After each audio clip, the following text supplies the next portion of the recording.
A porta do elevador privado abriu-se com um sussurro metálico e Isabel Ferreira entrou no seu gabinete no topo do edifício da Ferreira e Associados, no coração de Lisboa. O sol da manhã derramava-se pelas janelas amplas, iluminando os azulejos antigos que decoravam uma parede, herança de um palacete restaurado. Mas Isabel não viu nada disso. As suas mãos tremiam ao segurar o envelope castanho que acabara de ser entregue por um mensageiro anónimo. Dentro, fotografias. Ela e Sofia Mendes, a sua assistente pessoal há 5 anos, abraçadas numa praia deserta do Algarve, no verão anterior. Beijos roubados ao luar. Olhares que diziam tudo o que nunca ousaram pronunciar em voz alta. Isabel deixou cair o envelope na secretária de Mogno. O seu coração, habituado a negociar contratos milionários na indústria vinícola portuguesa, batia descontrolado. Quem as fotografara? E por que agora, quando a empresa enfrentava uma fusão delicada com um conglomerado francês? A Ferreira e Associados era o orgulho da família, fundada pelo avô no Douro, exportando vinhos premiados para o mundo inteiro. Isabel, com 40 anos, viúva precoce, tornara-se a CEO implacável que todos temiam e respeitavam. Ninguém sabia do vazio que a consumia, da saudade que a devorava desde que o marido morrera num acidente de carro, deixando-a sozinha com a empresa e um segredo que nem ela própria admitia por completo. Sofia entrou momentos depois, como sempre, com o café preto que Isabel adorava, preparado na cafeteira antiga que trouxera do Porto. Aos 35 anos, Sofia era a sombra discreta de Isabel, eficiente, leal, com olhos castanhos que pareciam guardar todos os segredos do mundo. Nascida numa pequena aldeia alentejana, subira a pulso, licenciada em gestão, mas o que aprendia aquela mulher não era o salário generoso. Era algo mais profundo, uma devoção que nascera no primeiro dia, quando Isabel a contratara pessoalmente, ignorando os currículos mais impressionantes. Bom dia, doutora Isabel, disse Sofia, com a voz suave, depositando a chávena. Os seus dedos roçaram ligeiramente os de Isabel, um toque fugaz que ambas fingiam não notar. Isabel virou-se bruscamente, o rosto pálido. Sofia. Precisamos de falar. Sofia franziu o sobrolho, sentindo o ar carregado. Isabel estendeu-lhe as fotografias. O silêncio que se seguiu foi ensurdecedor. Sofia corou violentamente, os olhos marejados. Quem? Quem fez isto? Não sei. Mas chegou esta manhã. Com uma nota, paguem ou o mundo saberá. Era chantagem. Num Portugal moderno, onde o casamento entre pessoas do mesmo sexo era lei desde 2010, e Lisboa pulsava com orgulho nas marchas do Arraial Pride, o escândalo corporativo seria devastador.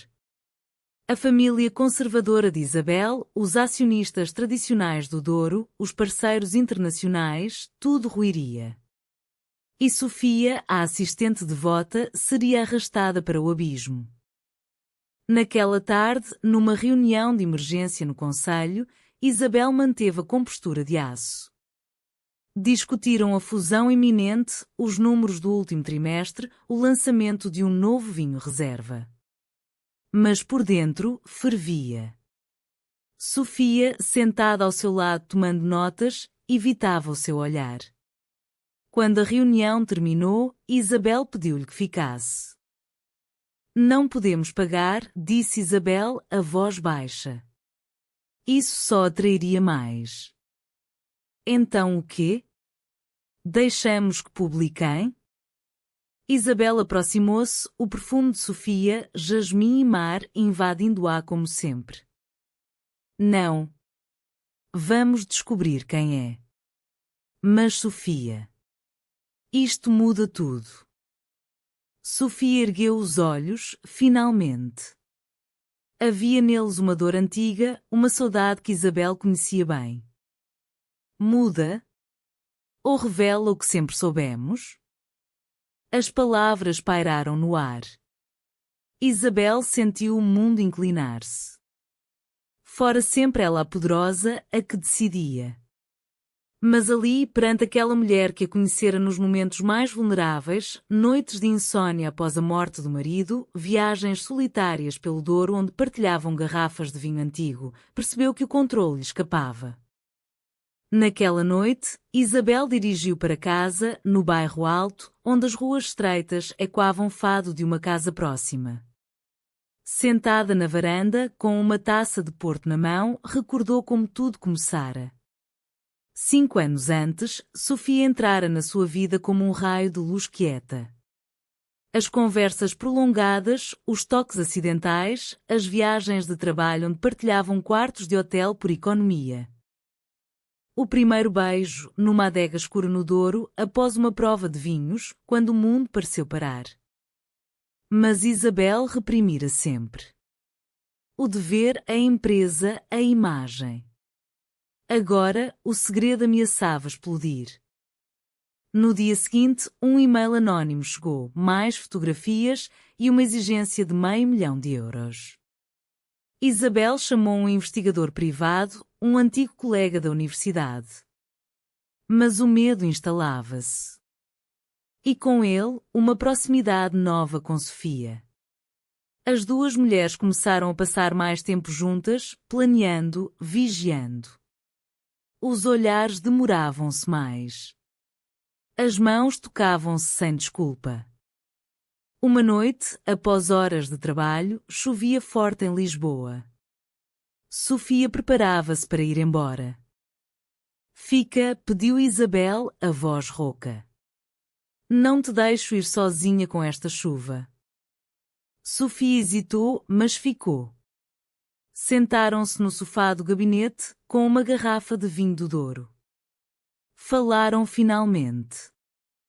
De medos, de desejos reprimidos, da sociedade que as aceitava mas ainda julgava nos círculos altos. Eu amo-te há anos, confessou Sofia, as lágrimas caindo. Mas sabia que eras intocável. Isabel puxou-a para si, beijando-a com uma urgência contida por demasiado tempo. Naquela noite, o amor secreto tornou-se real, palpável, mas ainda ameaçado pela sombra da chantagem. A crise corporativa eclodiu uma semana depois.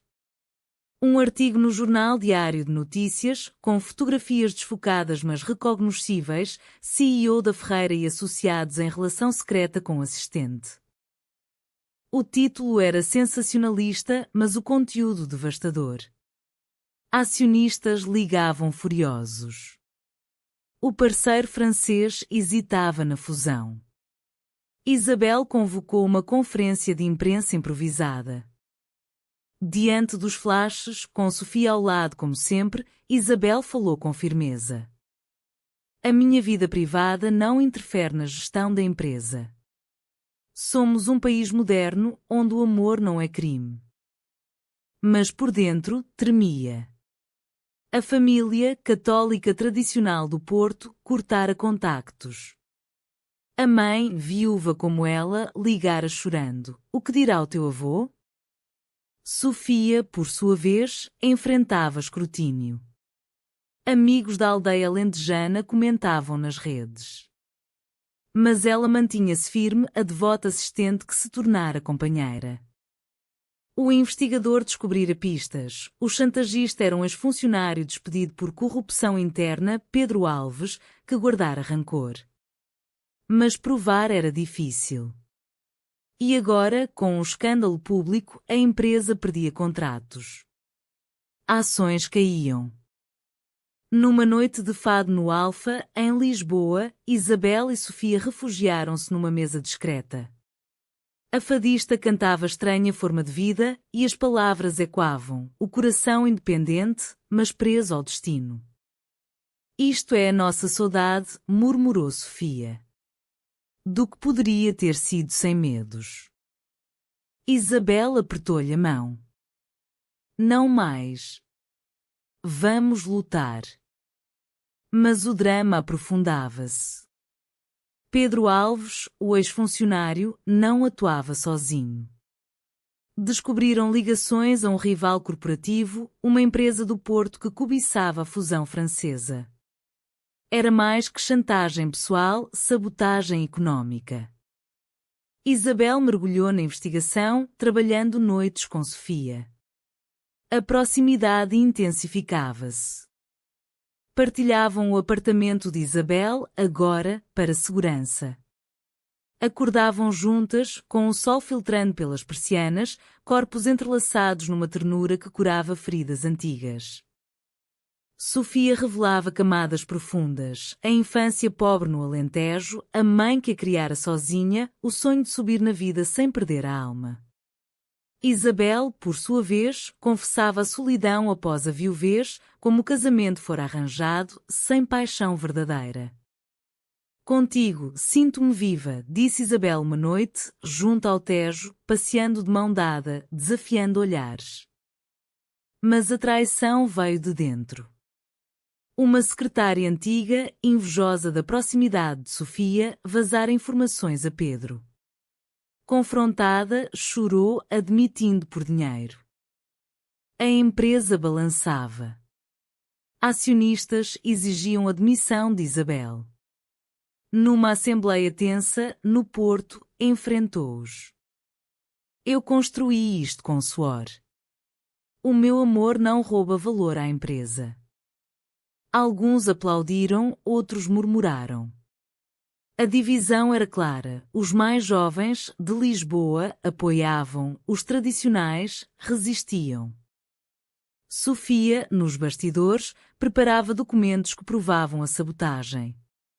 Encontraram e-mails, transferências suspeitas. A polícia foi chamada.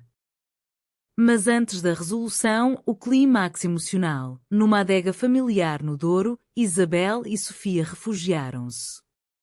Sob as vinhas outonais, declararam o amor abertamente. Casa comigo, pediu Isabel, ajoelhando-se entre as cepas. Sofia, lágrimas nos olhos, aceitou. O amor florescia, mas a crise ameaçava engolir tudo. A polícia prendeu Pedro Alves e cúmplices. As provas eram irrefutáveis: corrupção, sabotagem, tentativa de extorsão. A fusão francesa foi salva, com Isabel a negociar pessoalmente em Paris, Sofia ao lado como parceira oficial agora. Mas o dano estava feito. A empresa recuperava lentamente, mas Isabel decidira mudar. Anunciou publicamente noivado com Sofia numa conferência emotiva. O amor não é fraqueza. É força. A sociedade portuguesa, progressiva nas cidades, aplaudiu.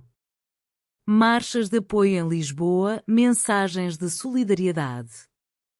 Mas no círculo familiar, rupturas. A mãe de Isabel, finalmente, cedeu numa visita ao Douro. Se te faz feliz, filha. Sofia, por sua vez, enfrentava fantasmas. Uma carta anônima da aldeia, julgamentos antigos. Mas com Isabel, sentia-se invencível. O alto drama veio com uma traição final. O rival corporativo processara por difamação, alegando inocência. Julgamento em Lisboa, média frenética. No tribunal, Isabel testemunhou, voz firme, expondo documentos. Sofia, ao lado, segurava-lhe a mão discretamente. Venceram. O rival pagou indemnizações, a empresa fortalecia-se. Numa noite de celebração, num restaurante com vista para o Tejo, Isabel e Sofia brindaram. Por nós. Pelo amor que sobreviveu. Mas profundidade emocional, Sofia confessou inseguranças. Sou só uma assistente. Tu, a poderosa. Isabel beijou-a. És tudo. A minha devota, a minha igual. O casamento planeado para a primavera, numa quinta no Alentejo, misturando raízes de ambas. A crise revelara não só corrupção externa, mas interna, medos reprimidos, preconceitos sociais. Portugal, com a sua saudade eterna, ensinava: o amor, como o fado, dói, mas liberta. Primavera chegou com flores de amendoeira no Alentejo. A quinta escolhida para o casamento era antiga, com azulejos restaurados e vinhas ao fundo. Isabel e Sofia preparavam tudo com emoção contida. Convidadas, amigos leais da empresa, família reconciliada, até a mãe de Sofia, orgulhosa. Mas sombras persistiam. Um jornalista sensacionalista publicara artigo sobre o preço do amor lésbico no mundo corporativo. Isabel processou, mas doía. Na véspera, numa caminhada pelas colinas, Sofia parou. Tens a certeza? A empresa, a imagem. Isabel abraçou-a. Nunca tive tanta certeza. Tu curaste a minha alma fria. Recordaram a crise, como a chantagem unir-as, revelando força mútua. O casamento foi íntimo, com fado ao vivo. A fadista cantou amor é a água que corre, simbolizando fluir apesar de obstáculos. Votos. Isabel prometeu devoção eterna, Sofia, lealdade inabalável. Aplausos, lágrimas. Portugal celebrava, casal poderoso, símbolo de progresso. Mas humanismo, ajudaram ex-funcionários afetados pela crise, criaram fundo para diversidade na empresa. Amor secreto tornara-se público e inspirador. Lua de mel no Douro, num cruzeiro pelo rio. Vinhas douradas, adegas antigas. Partilhavam garrafas, histórias. Isabel refletia, da CEO isolada à mulher completa. Sofia, da devota silenciosa à parceira igual. Regresso a Lisboa, empresa florescia, novo vinho dedicado a elas, saudade partilhada. Mas drama residual, antigo acionista conservador tentou golpe interno. Reunião tensa. Isabel enfrentou. Esta empresa evolui. Como o país. Venceu por maioria. Apoio jovem prevaleceu. Noite, no bairro alto, ouvindo fado. Abraçadas. Sobrevivemos à traição, à crise. Porque o amor é mais forte. Profundidade, discutiam futuro, a adoção talvez, família moderna. Portugal, com catolicismo residual mas progresso, acolhia-as. Anos depois, Ferreira e Associados era referência à inclusão. Isabel e Sofia, casadas, lideravam com humanidade. Adotaram uma menina, misturando raízes alentejanas e dorienses. Numa festa anual, brindaram à crise que revelara amor verdadeiro. Conflitos resolvidos, traições perdoadas onde possível, lições aprendidas. Conclusão humanista, num mundo corporativo frio, amor aquece almas. Saudade transforma-se em presença plena. Em Lisboa, sob o Tejo eterno, viveram felizes, prova que amor, como vinho português, melhora com tempo.